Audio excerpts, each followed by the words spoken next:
Italians are beginning to emerge from their 10-week lockdown, with shops, bars, restaurants, and churches reopening this week. Italy's prime minister announced new measures over the weekend and stressed avoiding further damage to the economy, saying, quote, "We could wait for a vaccine, but we can't afford it." As the country reopens, Italy did record a spike in deaths and new cases yesterday, with deaths increasing to 162 compared to 99 the day before, and new cases rising sharply to 813 from 451 on Monday, Mika. The coronavirus pandemic has amplified the tensions between the United States and China. A new Politico poll shows that since January, the percentage of voters who say China is an enemy has risen to 11 points to 31%. Yesterday, Chinese state media released an animated video mocking Secretary of State Mike Pompeo as he congratulated Taiwan's president for her second inauguration. On the technology front, the U.S. passed new rules to restrict chip sales to Chinese tech giant Huawei. And China seems to be jockeying to gain world influence where the U.S. backtracks. President Trump threatened to halt funding for the World Health Organization if it didn't make, quote, major substantive improvement, while China pledged $2 billion to help other countries respond to the pandemic. Joining us now, former diplomat, author, and lecturer at Stanford University, Anya Manuel. She's co-founder and partner in the strategic consulting firm Rice, Hadley, Gates, and Manuel. Thank you so much for being on this morning. If you could give us a sense on the China-U.S. relationship, you're describing it as a free fall. How so, and what's to come? Thanks, Mika. Happy to be with you. China-U.S. relations really are the worst that we've seen in any time in recent history. They are in free fall, and I just hope we have not a too hard landing. If you see, you just showed a poll. China is the enemy of Americans.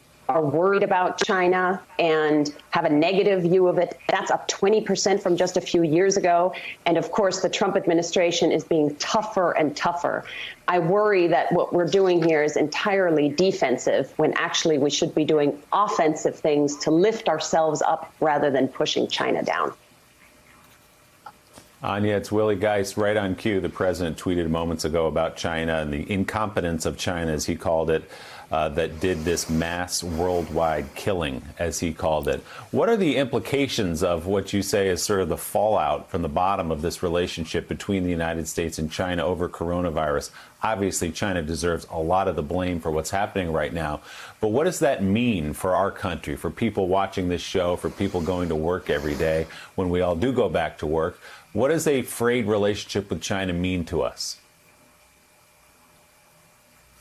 It means a more difficult economic situation for us.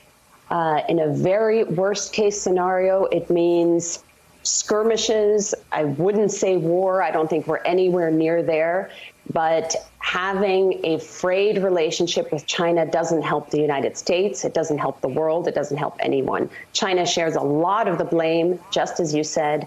But my focus would be on doing positive things for us to compete, especially on the technology side, where this race will really be joined so that we are ahead in quantum, in AI, in semiconductors, all of the technologies of the future, and continue to be able to compete. Mike Barnicle.